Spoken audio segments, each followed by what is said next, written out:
Oi pessoal, saudações coloradas, sejam bem-vindos a mais um vídeo. Aqui vamos fazer um pré-jogo do Grenal 436 do Gauchão de 2022, tá? Ele ocorre hoje, sábado, horário às 16h30, 4h30 da tarde, local Beira-Rio, transmissão RBS, tá?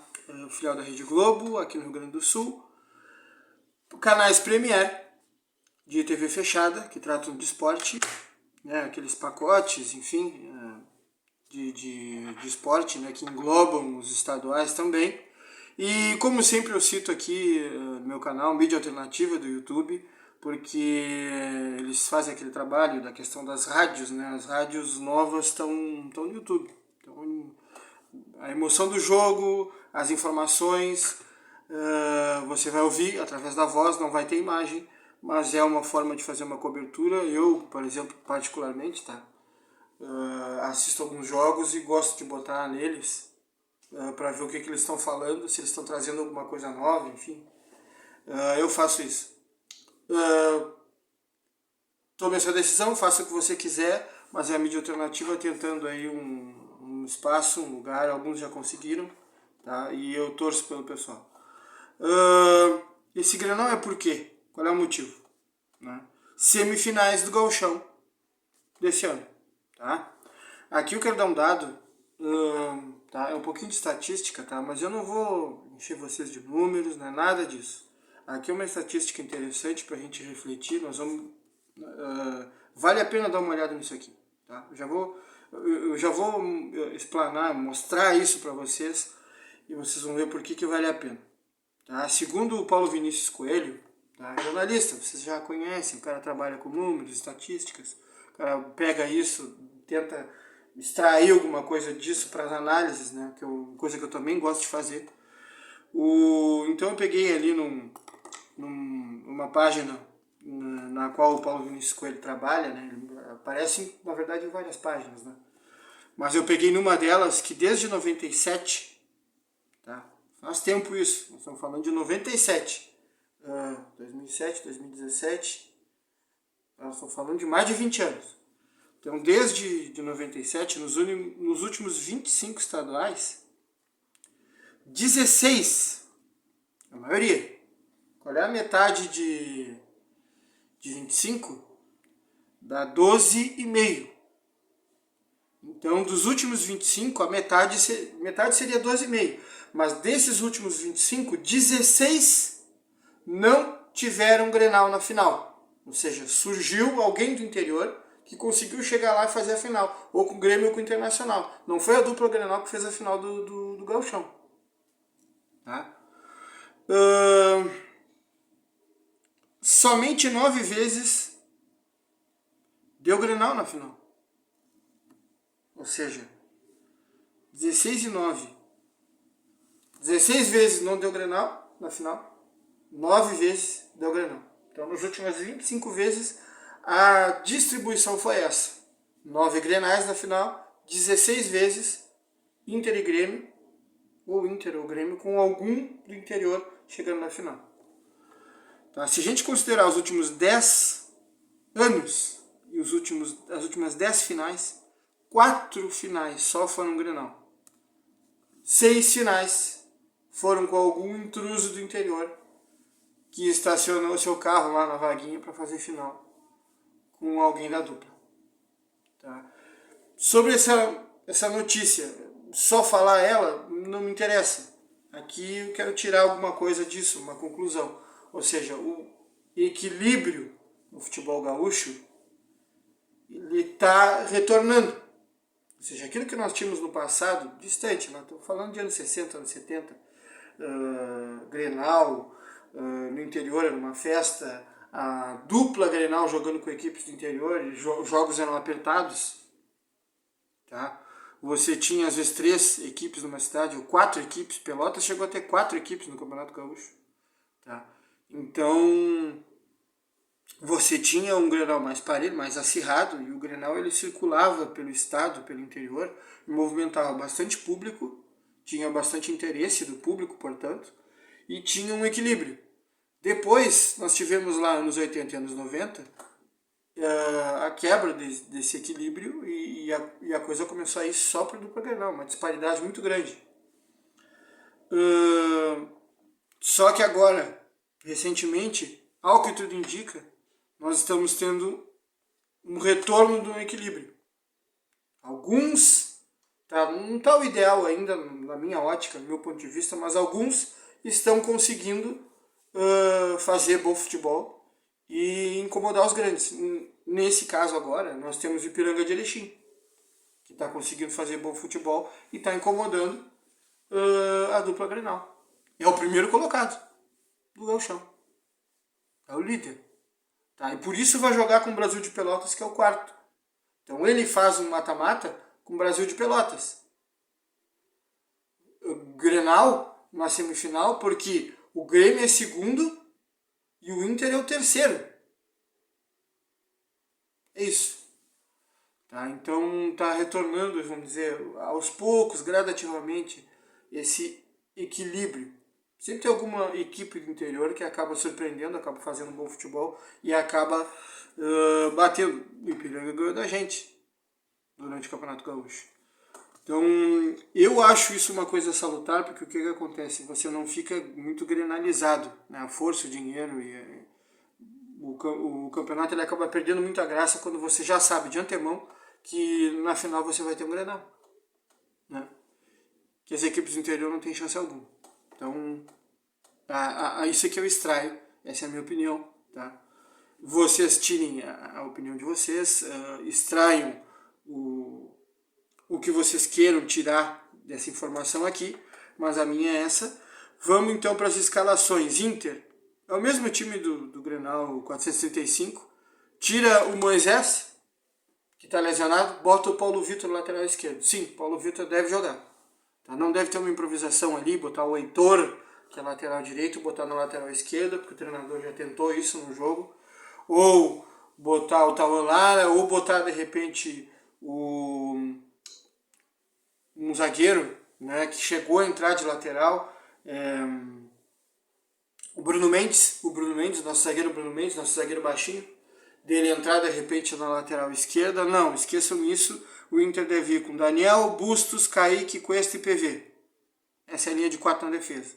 A linha de 2, Gabriel e Lisiero, que é o que deu certo no Grenal. E a linha de 3, Edenilson centralizado, Tyson do lado esquerdo, Maurício do lado direito. E na frente o David, centralizado. Tá. Grêmio, Breno, Rodrigues, tá, que eles chamam de Tonhão. Então, Breno, Tonhão, Jeromel, Bruno Alves e Nicolas.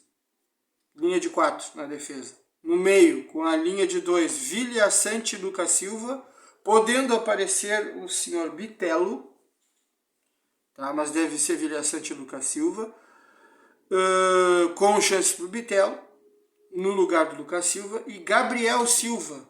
Tá? Aqui no meio, a tendência é essa. Tá? Ele não deve vir com o Campaz no meio. Tá? Até porque esse jogador ele não tem característica de meio campista, de articulador. Ele carrega muito a bola. É um jogador que fica tempo demais com a bola, segurando a bola ou carregando a bola, para um meia. O meia tem que ser aquele jogador de raciocínio, de dinâmica mais rápida, que faz ligação. Ele tem a característica mais de arrastar, de driblar, de chutar. Ele tem mais característica de atacante. O Campaz, eu acho que ele não vai entrar nesse meio aqui. Até porque também ele não marca ninguém, né? Ele não marca. E isso aqui... o Roger já vai mexer nisso aqui. É evidente, ele viu que não deu certo. Ele mexeu no Grenal. No Grenal ele deu uma mexida. Logo depois do intervalo, no segundo tempo ele já veio diferente. Então aqui acho que cometeu o mesmo erro 2 vezes, eu insisti no erro e querer resultado diferente, acho que não vai acontecer, né? Sorvete na testa, se for. O Roger não me parece nem um pouquinho, ser um treinador burro, né? Que insiste nas coisas que não funcionam. Então eu acredito que veio o Gabriel Silva, para a alegria dos torcedores gremistas. Campaz deve vir do lado direito, numa linha de 3 aí. 4, 2, 3, 1. Então o Gabriel vem nessa linha de 3 centralizado, o Campaz vem na direita, na esquerda deve vir o Ferreirinha, se não tiver condições vem o Rildo, tá? Mas o Ferreirinha já está treinando, então deve vir o Ferreirinha. E o Diego Souza. Ou nós podemos ter aqui uma inversão. Ferreirinha do lado direito para jogar, para bater, coincidir com o Paulo Vitor. E podemos ter o Rildo do lado esquerdo, ou o Campaz do lado esquerdo. Pode ser Ferreira e Rildo, pode ser Campaz e Ferreira, tá? Ou pode ser o Ferreirinha do lado esquerdo, ou pode ser o Ferreirinha do lado direito e o Rildo do lado esquerdo. E se eu fosse o Roy? Se eu fosse, eu não sou, tá? Eu pensaria ali em Ferreirinha do lado direito e Rildo do lado esquerdo, tá? O Campaz para mim não está merecendo muito, mas enfim. É a questão do Grêmio, e aqui canal do Internacional é Saudações Coloradas, tá? Pode ser que o Diego Souza não jogue, e se não jogar, aí vai vir o jogador da base deles, que é o Elias Manuel, que subiu e está fazendo os golzinhos dele. Vamos para a arbitragem. Como sempre, né, eu trato dessa questão no meu canal. O árbitro da partida é Jean-Pierre Lima, mais conhecido como Vin Diesel. Auxiliar número 1, Jorge Eduardo Bernardi. Auxiliar número 2, André Silva Bittencourt. O VAR é o Rodrigo Nunes de Sá, do Rio de Janeiro. Tá? Então tem sempre essa ideia de no VAR você colocar alguém que não é da aldeia, alguém que é de fora. Ou de Minas, ou do Rio, ou de São Paulo, enfim. Sempre essa coisa de no VAR você colocar alguém que não é daqui. Tá? Árbitros daqui, auxiliares daqui, então uma arbitragem da casa. Jean-Pierre de Lima Henrique, Vin Diesel para o Grenal. Não é um nome da minha preferência. Tá? Com a experiência que eu tenho com a arbitragem e de assistir os jogos. E, gente, assim, ó, quem fez arbitragem durante um bom tempo, tá? Ainda que não tenha sido lá com o Campeonato Brasileiro e tal, federado, ainda que não tenha sido dessa forma, mas quem fez mais de 700 jogos com arbitragem, trabalhando ou como árbitro, ou como auxiliar, ou às vezes até como quarto árbitro, em vários lugares, municipal, intermunicipal, futebol, mesma coisa, mesma regra, futebol. Tá? A gente olha o jogo de uma maneira distinta do público. A gente presta atenção no árbitro. A gente analisa, a gente critica, a gente entende às vezes algumas coisas que o torcedor esbraveja e vamos dizer assim, e pega no pé do árbitro. A gente às vezes dá uma passada de pano porque há motivo para isso. Às vezes é uma questão de velocidade do lance, é uma questão de limite de olho humano, é uma questão, é contra-ataque, a bola chegou rápida, não tem como o cara ter um jatinho grudado nas costas e chegar nessa jogada tão rápido. Ou seja, ele ia demorar para chegar nessa jogada, o Bandeira está longe, ele está longe, ele apitou de longe. E a gente sabe, porque está comprovado cientificamente, que de 30 metros para mais de distância do lance, a margem de erro do árbitro aumenta. Por isso a necessidade de posicionamento e preparo físico para o cara estar perto, ele apitar de perto. Às vezes tu não consegue. Quando é um time que joga muito agrupadinho e tocando a bola, tapa, toque curtinho, como o Barcelona fez alguns anos atrás, né? Com o Messi, Xavi, Iniesta, você dificilmente tem um chutão. Tá? O jogo era muito na base de movimentação e passes, fica mais fácil para o árbitro. Beleza. Jogo assim, ótimo. Agora, se a equipe começa a jogar com linha baixa, defende e bum, lançamento. Lá pra frente. Com jogadores de velocidade, jogando pelo lado direito, pelo lado esquerdo, aí tu tem trabalho. Aí o árbitro ele já começa a ficar preocupado antes do jogo começar. Antes do jogo começar, que ele sabe que vai ter balão, ele sabe que vai ter lançamento, ele sabe que ele vai ter que... Vou eu de novo, pique. Vou eu de novo, pique. Vou eu de novo, pique. Então ele vai ter que dar mais intensidade, mais pique, isso vai cansar mais ele. E ele vai ter que apitar alguns lances de longe. Tá? Porque os bandeiras fazem a diagonal deles e o árbitro faz a sua diagonal. Perceba a movimentação. Por exemplo, liguem um bandeira com o outro e vejam qual é a diagonal dos bandeiras. Vejam o movimento preferencial do árbitro e vejam qual é a diagonal do árbitro. Sim, a arbitragem é em X. Tá?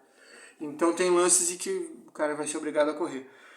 Jean-Pierre de Lima Henrique, qual a minha crítica em relação a esse nome? É um nome que ele já trabalhou com a arbitragem várias vezes, ele tem experiência, tá?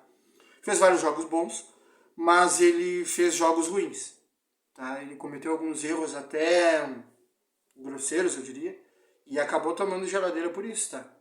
Ele acabou. Então ele tem um histórico de alguns erros assim meio grosseiros, de algumas geladeiras que ele tomou, e eu acho que isso afeta o árbitro e, vamos dizer assim, eu colocaria ele para outros jogos, tá? Para esse jogo aqui eu já pensaria em Daronco, Voaden, ou então até num nome novo aí que está aparecendo bem, que está fazendo bons jogos, não está se complicando em nada, é um cara que está firmezinho ali, que eu estou gostando, que é o Roger Goulart, tá? Pensaria nesses nomes para o Grenal, e não um cara que tem esse histórico aí, que é questionado, criticado, e que pode ir para o jogo um pouco inseguro, né, daquela coisa tá, ok, eu apito há muito tempo, eu sei trabalhar, mas olha tudo que aconteceu. Né? Será que eu vou pisar no patê de novo? Então pode ter uma insegurança, ele pode falhar nesse Grenal. Então é um nome que não seria da minha preferência, eu colocaria, preservaria ele, sabe? Não vai para Grenal, cara.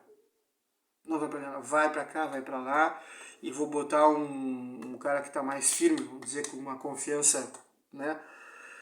Daronco, bola de segurança, Voaden e esses nomes novos aí que estão aparecendo. O Roger Goulart é um que eu tenho gostado, filmezinho, não está aparecendo. E é aquela coisa que eu sempre digo para vocês, pessoal, quando a arbitragem sai e ninguém fala da arbitragem, você fala do jogo e você esquece muito que teve árbitro das decisões dele, ou lembra num lance ou outro, um pouquinho a coisa para questionar a marcação de arbitragem, é porque a arbitragem foi bem.